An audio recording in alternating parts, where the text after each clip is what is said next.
আমরা শ্রম দেই, এই শ্রমের পাওনা ওই চায়না ওখান থেকে বসে লাভবান করে। তাহলে আমাদের ন্যায্য অধিকার, ন্যায্য পাওনা দিতে ওদের সমস্যাটা কি? স্বীকার করতেই হবে। আমি এটার জন্য রাজি আছি, আপনারা সবাই আমার পাশে আছেন। কোম্পানির কাছে আমরা সময় দিয়েছিলাম যে ভাইকে আপনারা বহিষ্কার করছেন, আপনারা ভুল স্বীকার করুন, করে ওকে নেন, তাহলে সব কিছু সমাধান হবে। কোম্পানিতে ওয়ার্কার প্রবেশ করবে, কিন্তু ওরা বলছে যে আমাদের এক কথা, আমরা ওকে রাখবো না। আর আমরা বলছি ওর দোষ কি আমরা জানতে চাই।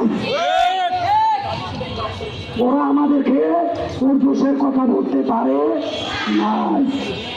আসলে আমরা চাই, আমরা তো সাধারণ শ্রমিক, আমাদের যদি অট্টালিকা থাকতো, আমাদের যদি বিদেশে ফ্লাইট থাকতো, নীলফামারী 24 বাপের জমি থাকতো, ওই উত্তরের দিকে আমরা যাইতাম চাকরি করার জন্য।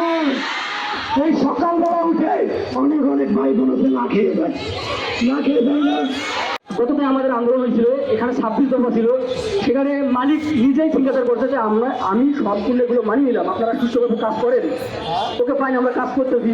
কিন্তু এই কাগজ ওরা চেনেই না। আমি উঠে গেছিলাম কাগজ নিয়ে, যে দেখেন এই দাবিগুলো মানা হয়েছে, তাহলে এই দাবিটা এর মাঝে পড়ে, তো আপনারা মানতেছেন না কেন? ওরা বলছে কিসের কাগজ, কার কাগজ? কাগজ চেনে না, ওরা কোনো দাবিও মানে নাই।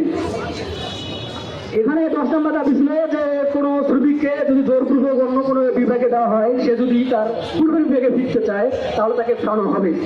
তো আমি এই ইস্যু নিয়ে অনেক কথা বলছিলাম, তো ওনারা এই বিষয়টা অনেক বাড়াবাড়ি করছে। আমি নাকি গতবার আন্দোলনে ভাঙচুর করছি, সিসি ক্যামেরা ভাঙছি, এরা সেটা। আমিও আমার ডিপার্টমেন্টে গেলে আবার নাকি ওখানে দল গঠন করবো, কমিটি করবো, মানে অনেক কিছু বুঝেছে। এত বাড়াবাড়ি করছে যে তুমি চাকরি করলে করো, না করলে তুমি রিটার্নকে চলে যাও। আমি ওদেরকে বলছিলাম যে আমি রিটার্ন দেবো না, আপনারা যদি আমাকে বাইর করে দিতে পারেন তবে আমি তো রিটার্ন দেবো না। তবে আমি ওদের সাথে বেশ করার কথা বলে যেটা বুঝলাম যে ওনারা বাইরে বলে একরকম কথা, ভিতরে বলে আরেক রকম কথা।